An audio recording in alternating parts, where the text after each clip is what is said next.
आज का chapter east India company और बंगाल के नवाब। मुगल सम्राट द्वारा स्वतंत्र रूप से नियुक्त बंगाल का अंतिम गवर्नर मुर्शीद कुली खां था। इसने अपनी राजधानी ढाका से मुर्शिदाबाद बनाया और नगर का नाम मुर्शिदाबाद रखा। इसने भूमि बंदोबस्त में इजारा व्यवस्था की आरंभ की। अलीवर्दी खां ने यूरोपियों की तुलना मधुमक्खियों से की तथा कहा कि यदि इन्हें छेड़ा ना जाए तो वे शहद देंगे और यदि छेड़ा जाए तो काट काट कर मार डालेंगे। इसकी मृत्यु के पश्चात उसका दौहित्र सिराजुद्दौला उत्तराधिकारी बना। ब्लैक हॉल की कथित घटना 20 जून 1756 को सिराजुद्दौला के समय में हुई थी। जे जेड हॉलवेल, जो शेष जीवित रहने वालों में से एक था, के अनुसार 18 फीट लंबे तथा 14 फीट 10 इंच चौड़े के कक्ष में 146 बंदी बंद कर दिए गए और अगले दिन उनमें से केवल 23 व्यक्ति ही बच पाए। यह घटना ब्लैक होल के नाम से प्रसिद्ध है। समकालीन मुस्लिम इतिहासकार गुलाम हुसैन ने अपनी पुस्तक सियार उल मुतखैरनी में इसका कोई उल्लेख नहीं किया है। भारतवर्ष में ब्रिटिश साम्राज्य का संस्थापक लॉर्ड रॉबर्ट क्लाइव को माना जाता है, जिसने प्लासी का युद्ध 23 जून 1757 में बंगाल के नवाब सिराजुद्दौला को पराजित कर पहली बार भारत में ब्रिटिश प्रभुत्व की नींव रखी। प्लासी का युद्ध मैदान पश्चिम बंगाल राज्य के नदिया जिले में भागीरथी किनारे स्थित है। क्लाइव भारत में बंगाल के गवर्नर के पद पर 1757 से 66 तथा 1765 से 67 तक रहा। इस दौरान उसने अवध के नवाब सिराजुद्दौला के साथ इलाहाबाद की संधि की। अंग्रेज सैनिकों के श्वेत विद्रोह के समय में हुआ था।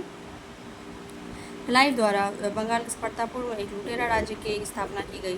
क्लाइव एक सैनिक के रूप में जननेता थे। विलियम पिट का यह कथन है कि वह स्वर्ग से उत्पन्न सेनानायक था। अलीवर्दी खां के उत्तराधिकारी नवाबों में मीर कासिम सबसे योग्य था। पूर्णिया और रंगपुर के फौजदार के रूप में वह अपनी योग्यता पहले ही दर्शा चुका था। वह अपनी राजधानी मुर्शिदाबाद के मुंगेर ले गया। संभवतः वह मुर्शिदाबाद के षड्यंत्रमय वातावरण तथा कलकत्ता से दूर रहना चाहता था ताकि अंग्रेजों का हस्तक्षेप अधिक न हो। मीर कासिम ने सेना का गठन यूरोपीय पद्धति पर करने का निश्चय किया। इसके द्वारा मुंगेर में तोपें तथा तोड़ेदार बंदूकें बनाने की व्यवस्था की गई। इसके अतिरिक्त मीर कासिम राज्य की आर्थिक स्थिति को भी सुधारने के लिए प्रयत्नशील रहा। जिन अधिकारियों ने गबन किया था उन पर बड़े बड़े जुर्माने लगाए गए। कुछ नए कर भी लगाए गए। 22 अक्टूबर 1764 को अंग्रेजों ने मीर कासिम, अवध के नवाब शुजाउद्दौला तथा दिल्ली के मुगल सम्राट शाह आलम द्वितीय की सम्मिलित सेना को बक्सर युद्ध में परास्त किया है।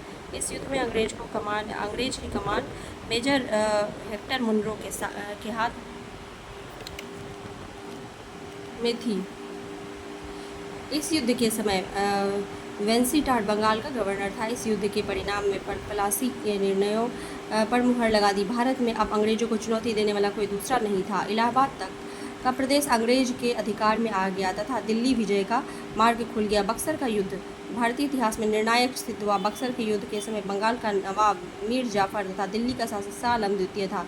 इलाहाबाद की दूसरी संधि के अनुसार शाह आलम और अंग्रेजी संरक्षण में ले लिया गया तथा इसे इलाहाबाद में रखा गया। इलाहाबाद तथा कड़ा के जो क्षेत्र नवाब ने छोड़ दिए थे शाह आलम को मिले। 12 अगस्त 1765 को फरमान द्वारा मुगल शाह आलम द्वितीय ने कंपनी को बंगाल, बिहार तथा उड़ीसा की दीवानी स्थायी रूप से दे दी, जिसके बदले कंपनी द्वारा सम्राट को 26 लाख रुपए दिया जाना था तथा निजामत के लिए कंपनी को 53 लाख रुपया दिया जाना था। इस समय Robert Clive east India company का बंगाल का गवर्नर था।